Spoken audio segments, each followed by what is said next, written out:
السلام علیکم ویورز، میرا نام عطاء الرحمان اور آپ دیکھ رہے ہیں عطاء بخاری یوٹیوب چینل۔ قرآن کریم کی مسلسل ایکسپوزیشن کے سلسلہ میں آج ہم سورہ آل عمران کی آیت نمبر 2-3 کی ایکسپوزیشن کریں گے۔ تو ان میں اس آیت کے اندر خطاب ہے ہر وہ طبقہ جن کے پاس یہ کتاب ہے۔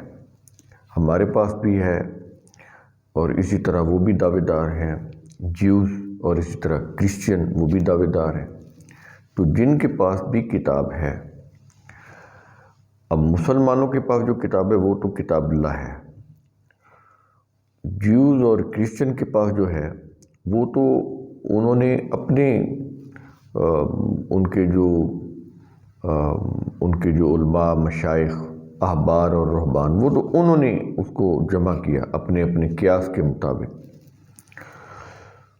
تو اب ظاہر ہے، اب جو چیز انسان کوئی قانون بنائے، کوئی وہ مذہب کا ہو یا سلطنت کا ہو، ریاست کا ہو، تو وہ پرفیکٹ نہیں ہو سکتا۔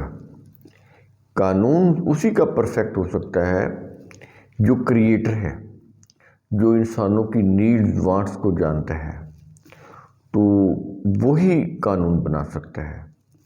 اس لیے بنیادی شرک یہی ہے کہ اللہ کے قوانین کے مقابلے میں انسان اپنا کوئی قانون بنائے۔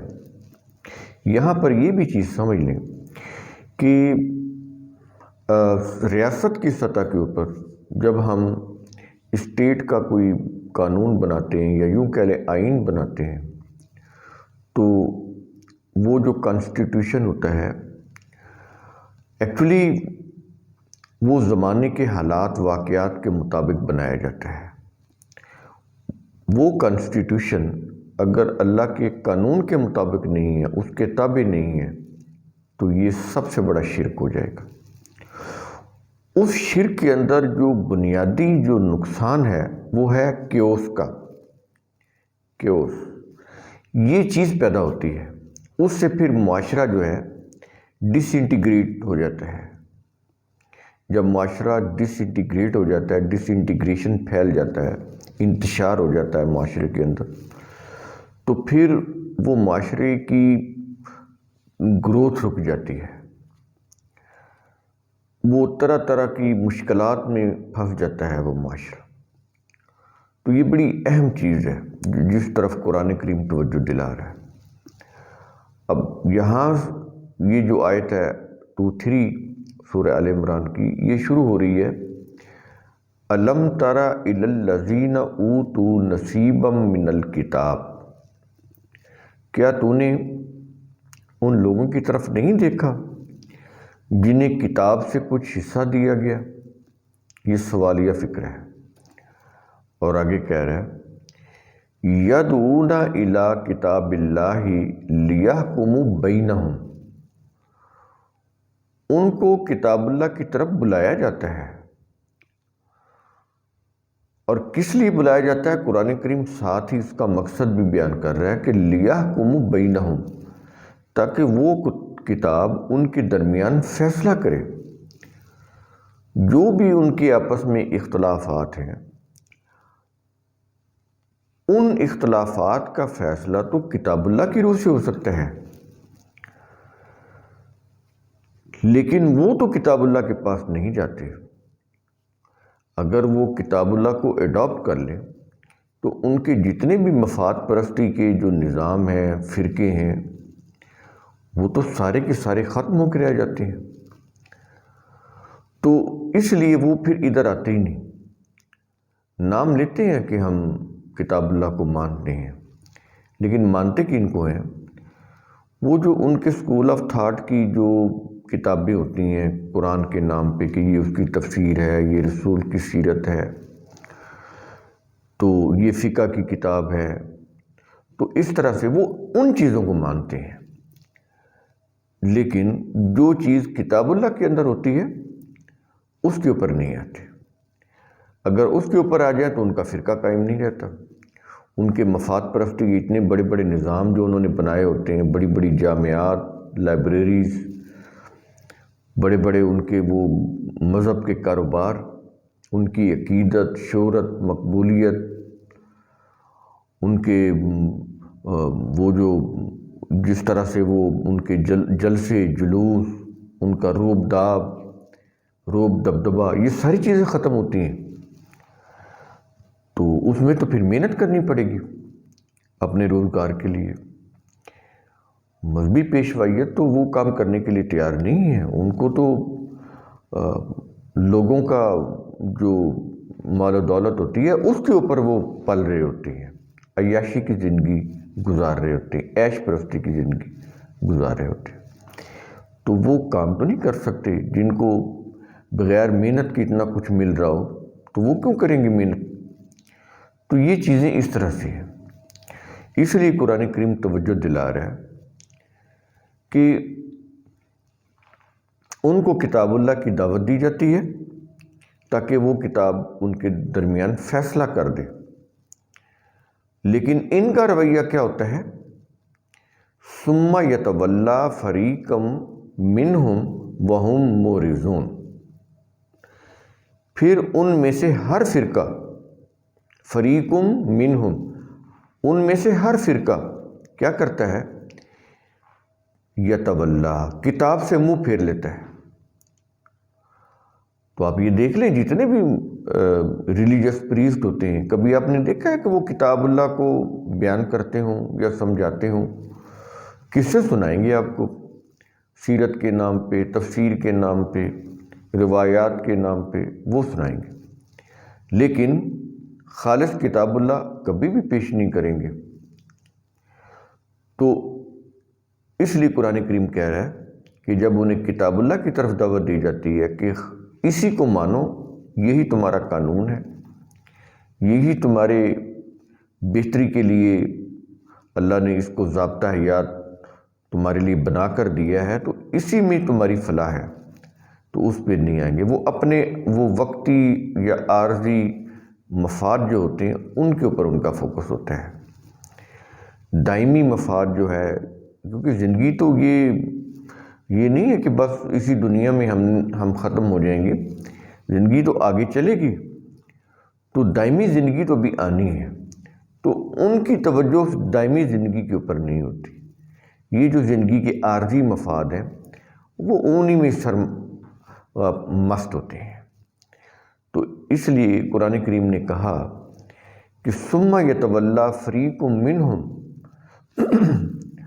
تو پھر ان میں سے ہر فرقہ کتاب سے منہ پھیر لیتا ہے، اور پھر آگے ان کا کریکٹر بتا رہا ہے قرآن کریم کیا ہے، ان کا مائنڈ سیٹ کیا ہے۔ وہم معرضون، اور وہ منہ پھیرنے والے ہیں۔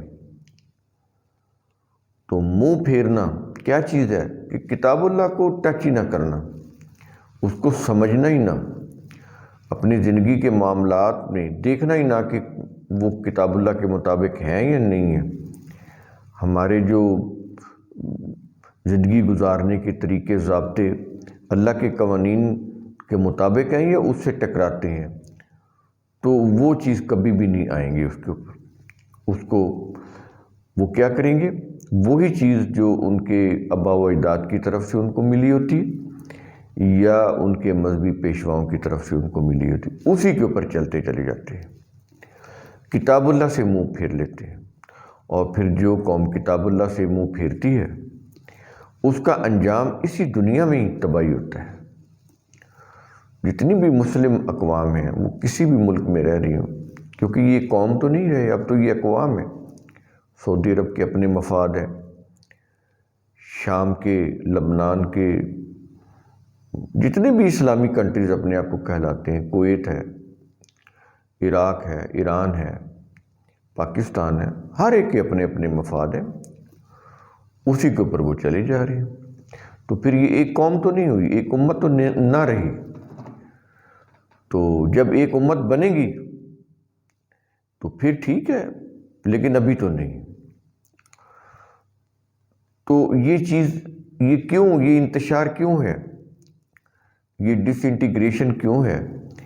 اس لیے ہے کہ کتاب اللہ سے منہ پھیرا ہوا ہے، اپنے اپنے آباء و اجداد اور اپنے اپنے مذہبی پیشواؤں کے طور طریقوں کے اوپر چلے جا رہے ہیں، اس میں پھر منزل نہیں ملتی۔ جتنا چلیں گے وقت بھی ضائع ہوگا، پیسہ بھی ضائع ہوگا، اور محنت بھی ظاہر صرف ہوتی ہے، لیکن ہاتھ میں کچھ نہیں آئے گا۔ یہ بہت بڑا نقصان ہے۔ اور اس میں پھر ہوتا کیا ہے، جب آپ غلط ٹریک کے اوپر پڑتے ہیں تو اس میں پھر تھکاوٹ بھی زیادہ ہوتی ہے، اس میں وقت بھی زیادہ برباد ہوتا ہے، اس میں مشقت بھی زیادہ ہوتی ہے، لیکن جتنا آپ اس غلط راستے کے اوپر چلتے جا رہے ہوتے ہیں اتنا ہی آپ اپنی منزل سے دور ہوتے چلے جا رہے ہوتے ہیں۔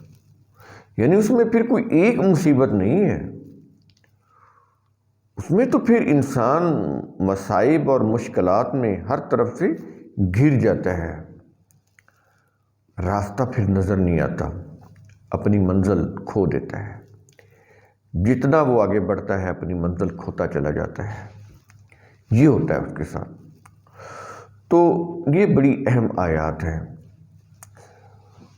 ان کے اوپر غور کرنا اور اپنے آپ کو اپنا سمجھنا اور مواخذہ کرنا یہ بڑا ضروری ہے۔ عقل و فکر سے سوچنا اور اپنا مواخذہ کرنا، قرآن کی تعلیم کے معیار کے اوپر اپنے آپ کو رکھ کر دیکھنا کہ میں کہاں ہوں، ہم کیا کر رہے ہیں، ہم کس طرف جا رہے ہیں، ہم نے کتاب اللہ کی طرف منہ کیا ہوا ہے یا ہم نے کتاب اللہ سے منہ پھیر کے اپنی اپنی کوئی عارضی مفاد پرستی کی چیزیں اختیار کی ہوئی ہیں۔ یہ سوچنا اور پھر اپنے آپ کو ریکٹیفائی کرنا یہ بڑا ضروری ہے۔ تو قرآن کا جو اصل پیغام ہے وہ ہے ثم تتفکروا، یہی ہمارے ہر ویڈیو کے آخر میں میسج ہوتا ہے، ثم تتفکروا، سوچا کریں، غور و فکر کیا کریں۔